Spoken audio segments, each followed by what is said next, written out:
amashyi dufite harimo ibikorwa by'Imana tutabasha kugira hano twese. Uri inkuru Mana, uri inkuru.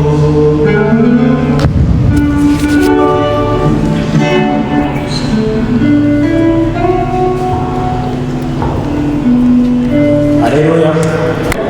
Haleluya. Yesu Kristo ni yamamare.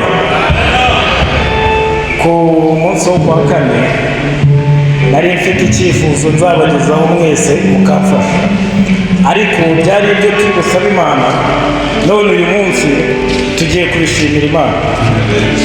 Yewe nageze muri kino gihugu mu kwezi kwa kane k'uyu mwaka ushize, umwaka ejo bundi mu matariki ari imbere ndabanujije umwaka, ariko bosi wanjye we yahageze muri 2020. Noneho hari umumama nkihagera nari maze nk'amezi 5, aza kugurira mu ishopu aho nacuruzaga, akaza nkabona atwite. None ndamubaza ati se uyu mama ko mbona aciyemo amezi atarabyara bimeze bite? Arambwira ati nanjye nkigera hano namubonye ukuri kumubona. Urumva yaramaze imyaka igera muri 4 atwite. Kuwa kane nagize igitekerezo ndavuga ati nzaza mbasabe mwese dufatane amaboko dusengere uwo muntu kugira ngo Imana ikore ibitangaza. Noneho ikintu cyantangaje nabiganiriye n'uwo bosi wanjye kuwa kane, mubwira ntari ku ntantu hakenewe imbaraga z'Imana. Ni kubera uyu muntu araremerewe, bitabaye gahunda y'Imana ibintu bizashoboka. Cyane cyane abamama bo barabyumva. Urumva kumarana umwana mu nda imyaka 2, 3, 4 ntabwo ari ikintu cyoroshye.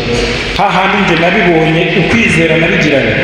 Sinzi niba Imana yarabikoreye kugira ngo nzaze nishime, ariko njye nari nagambiriye kuwa kane ko nzaza nkahagarara imbere yanyu nkabasaba tugafatana amaboko tukabwira Imana tuti Imana, uyu muntu nubwo tutamuzi ariko uramuzi, muhuye umwana cyangwa se avemo we ari muzima, ubikore nk'Imana. Rero uyu munsi duhagaze kuwa gatanu wawe uri nabwiraga ati ku cyumweru nzabwira abantu bose turi kumwe dufatanye dusaba Imana uyu mwana avuke. Yaraje ati giye tubite ni byiza, ati uzi ko wa muntu yabyaye? Aravuga turabeshya. Ngiye kumubona mubona ari magenda yabyaye. Ubu rero uyu munsi ntabwo turi hano turimo dusaba, ahubwo turi hano turimo dushima.